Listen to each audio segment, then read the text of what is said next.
Hello friends, আসসালামু আলাইকুম। সবাই কেমন আছেন? আশা করি সবাই ভালো আছেন। তো আজকে আমি আরেকটি নতুন রেসিপি নিয়ে হাজির হয়ে গেলাম। আজকে আমি খুব মজার এবং খুব সুস্বাদু একটা রেসিপি নিয়ে চলে এসেছি। আজকে আমি করে দেখাবো সাবুদানার পুডিং। আর এই পুডিংটি তৈরি করতে কোনো রকম ওভেন ঝামেলা ছাড়াই আজকে আমি খুব সহজভাবে এই পুডিং রেসিপিটি শেয়ার করে দেখাবো। আমি A to Z এই পুডিং রেসিপিটি শেয়ার করে দেখাবো। আপনারা টেনে টেনে দেখবেন না, এতে করে অনেকগুলো টিপস মিস করে যেতে পারেন। গরম তো চলে এসেছে, আর এই গরমে যদি এই পুডিং রেসিপিটি আপনারা তৈরি করে খেয়ে নেন, অবশ্যই মনটা জুড়িয়ে যাবে। তো চলুন কথা না বাড়িয়ে আমরা মূল রেসিপি দিকে চলে যাচ্ছি।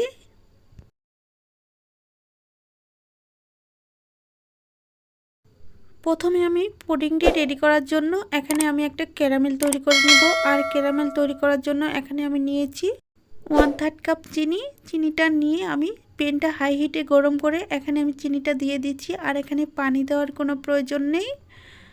যখন কড়াইটা গরম করে আপনি চিনিটা দিয়ে দিবেন, তখন এমনি এমনি ক্যারামেল হতে শুরু করবে। আর ক্যারামেলটা যখন হতে শুরু করবে তখন চুলার আঁচটা কমিয়ে দিয়ে তারপর ক্যারামেলটা রেডি করে নিতে হবে, তা না হলে ক্যারামেলটা পুড়ে যেতে পারে। তো আমার ক্যারামেলটা প্রায় হয়ে গেছে, আমি এখন ক্যারামেলটা নামিয়ে নেব। আমি যেই মোল্ডে পুডিংটা রেডি করব সেই মোল্ডে এখন ক্যারামেলটা সেট করে নিব। তার জন্য আগে থেকে একটু ব্রাশ করে রেখেছিলাম, এতে করে খুব সহজেই মোল্ড আউট হয়ে যাবে। আর এটা খুব গরম থাকার অবস্থায় সেট করে নিতে হবে, ঠান্ডা হলে শক্ত হয়ে যাবে। আর এটা আমি সেট করে নিয়েছি, নিয়ে তারপর এটা আমি সাইড করে রেখে দিচ্ছি। তারপর পুডিংয়ের ব্যাটার তৈরি করে নেব। তার জন্য এখানে নিয়েছি নর্মাল রুম টেম্পারেচারে রাখা 3টি ডিম। আর যদি ফ্রিজে রাখা ডিম হয় তাহলে আরও 1 থেকে 1.5 ঘন্টা আগেই বের করে রুম টেম্পারেচারে করে নিতে হবে। এখন আমি ডিমটি ফেটানোর জন্য একটা বড় সাইজের বোল নিয়েছি, আর এখানে ডিম 3টি ঢেলে নিচ্ছি, নিয়ে তারপর এটাকে আমি ফেটিয়ে নিব। তার আগে এখন আমি এখানে চিনি অ্যাড করে দিব। আমি এখানে নিয়েছি 1/3 কাপ চিনি। আপনি এটা আপনাদের স্বাদ মতো চিনিটা নিয়ে নেবেন। আমি এখানে 1/3 কাপ চিনি নিয়েছি। তারপর একটা হ্যান্ড উইক্সের সাহায্যে ভালোভাবে বিট করে নিচ্ছি।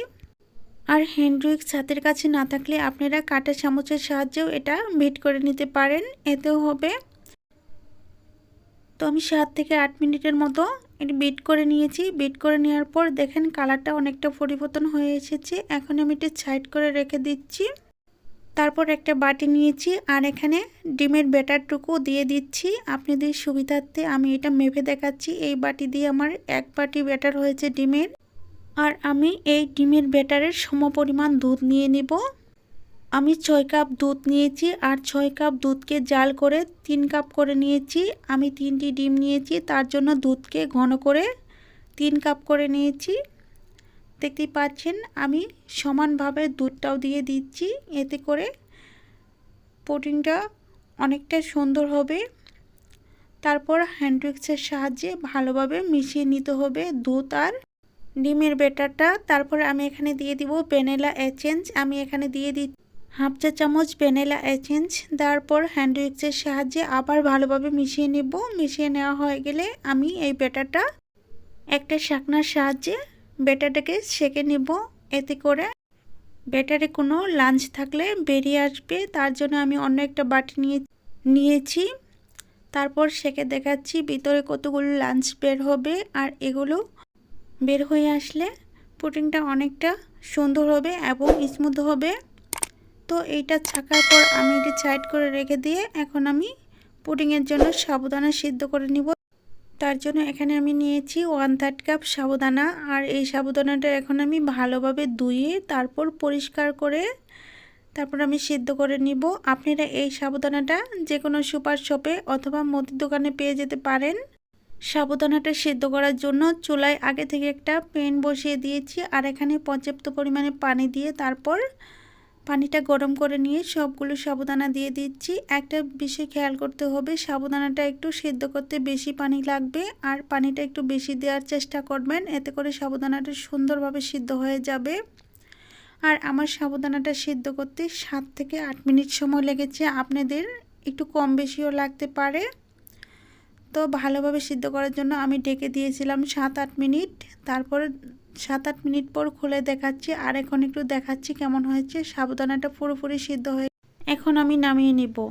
তো আমি নামিয়ে নিয়ে ঠান্ডা পানি দিয়ে ভালোভাবে ধুয়ে নিয়েছি। আর এখন এটা আমি ডিম আর দুধের ব্যাটারের সাথে মিশিয়ে নেব। তার জন্য এখানে আমি একটা চামচের সাহায্যে আমি এই যে ডিম দুধের মিশ্রণের সাথে মিশিয়ে নিচ্ছি। আর এটা দেওয়ার পর ভালোভাবে একটা হ্যান্ড উইক্সের সাহায্যে অথবা কাঁটা চামচের সাহায্যে ভালোভাবে মিশিয়ে নিতে হবে। এতে করে দলা পেকে যাওয়া ভয় থাকবে না। আর এটা যদি ভালোভাবে মিশিয়ে না নেওয়া হয় তাহলে পুডিং মোল্ডের তলানিতে জমে যেতে পারে। আর এদিকে আমার পুডিং মোল্ডে যে ক্যারামেলটা ঢেলে রেখেছিলাম এটা সেট হয়ে গেছে। আর এখানে আমি ডিম দুধের মিশ্রণটা আস্তে করে ঢেলে দিচ্ছি। ঢেলে দিয়ে তারপর আমি এটার মুখটা বন্ধ করে দিব।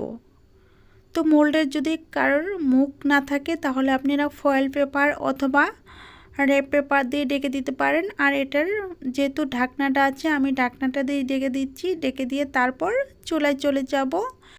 চুলায় আমি আগে থেকে একটা কড়াই বসিয়ে দিয়েছি। আর কড়াইয়ে পর্যাপ্ত পরিমাণ পানি দিয়েছি। পানিটা দেওয়া হয়ে গেলে এখানে আমি একটা স্ট্যান্ড বসিয়ে দিয়েছি। আর এই পাত্রে আমি পুডিং সিদ্ধ করে নিব। আর তার জন্য আমি এই মোল্ডটা বসিয়ে দিয়েছি। দেওয়ার পর একটা ঢাকনা দিয়ে আমি ঢেকে দেব 30 থেকে 40 মিনিটের জন্য। এর মধ্যে আমি একবারের জন্য ঢাকনাটা খুলে দেখব না। এখন আমি একেবারে 30 থেকে 40 মিনিট পর বেক করছি। তো এখন আমি একটু খুলে চেক করে নিচ্ছি পুডিংটা ঠিকঠাকভাবে হয়েছে কিনা। একটা ছুরির সাহায্যে আমি ঢাকনাটা খুলে নিচ্ছি। তারপর টুথপিকের সাহায্যে একটু চেক করে দেখছি কেমন হয়েছে। আমি টুথপিক দিয়ে একটু ভিতরে দিয়ে দিচ্ছি। যদি টুথপিকটা একদম ক্লিন বের হয় তাহলে বুঝতে পারবেন যে পুডিংটা হয়ে গেছে।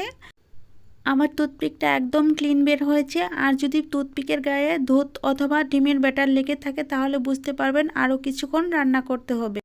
এখন আমি পুডিংয়ের মোল্ডটা নামিয়ে নিয়ে রুম টেম্পারেচারে ঠান্ডা করে নিয়ে তারপর ফ্রিজে রেখে দিয়েছিলাম আধা ঘন্টার জন্য। আর আধা ঘন্টা পর আমি ফিরে এসেছি সার্ভ করে দেখানোর জন্য। আর আমি মোল্ড আউট করার আগে চতুর্থ সাইডে ছুরি দিয়ে একটু ছাড়িয়ে নিচ্ছি। এতে করে মোল্ড আউট করতে সুবিধা হবে। তো আমার ছাড়িয়ে নেওয়া হয়ে গেছে। এখন আমি এই বাটির উপরে একটা প্লেট দিয়ে উল্টো করে তারপর আমি পুডিংটা ঢেলে নেব। এই কাজটা খুব সাবধানে করতে হবে, তা না হলে ভেঙে যাওয়ার সম্ভাবনা বেশি থাকবে। তো আমি এখন হাতের সাহায্যে একটু ট্যাপ করে তারপর আস্তে করে মোল্ড আউট করে নিচ্ছি। বাটিটা ছাড়িয়ে নিচ্ছি। তো নেওয়া হয়ে গেলে তারপর আপনাদের আমি একটু কাছ থেকে দেখিয়ে দিয়েছি। দেখেন কতটা সুন্দর হয়েছে আর কতটা লোভনীয় হয়েছে। তো আমি একটু এখন কেটে দেখাবো। তার আগে বলছি যদি আজকের রেসিপিটি ভালো লেগে থাকে প্লিজ দয়া করে আমার চ্যানেলটি সাবস্ক্রাইব করে রাখবেন। আর পাশে থাকা বেল বাটনটি অন করে রাখবেন আমার চ্যানেলের নতুন নতুন রেসিপি সবার আগে পাওয়ার জন্য। তো দেখতেই পাচ্ছেন আমি একটা ছুরির সাহায্যে কেটে নিচ্ছি। আর কতটা নরম হয়েছে কাটা দেখেই বুঝতে পারছেন। আর এভাবে যদি এই গরমে আপনারা একটা পুডিং রেসিপি রাখেন তাহলে খেয়ে কিন্তু অনেকটাই মজা পাবেন আর কলিজা ঠান্ডা হয়ে যাবে। এমনই একটা পুডিং রেসিপি আপনাদের সাথে আজকে আমি শেয়ার করে দেখালাম। আপনারা চাইলে সাবুদানা ছাড়া শুধু পাউডার দুধ দিয়েও এই রেসিপিটি রেডি করে নিতে পারেন। আর আমার চ্যানেলে পাউডার দুধের পুডিংটি আপলোড করা আছে, আপনারা চাইলে দেখে নিতে পারেন। আমি ওই ভিডিওর লিঙ্কটি এই ভিডিওর ডিসক্রিপশন বক্সে দিয়ে দিচ্ছি, আপনারা চাইলে খুব সহজেই বানিয়ে নিতে পারেন। আজ এই পর্যন্তই। ভালো থাকবেন, সুস্থ থাকবেন, অনেক অনেক ভালো থাকবেন, অনেক অনেক সুস্থ থাকবেন এই বলে বিদায় নিচ্ছি। খোদা হাফেজ, আল্লাহ হাফেজ।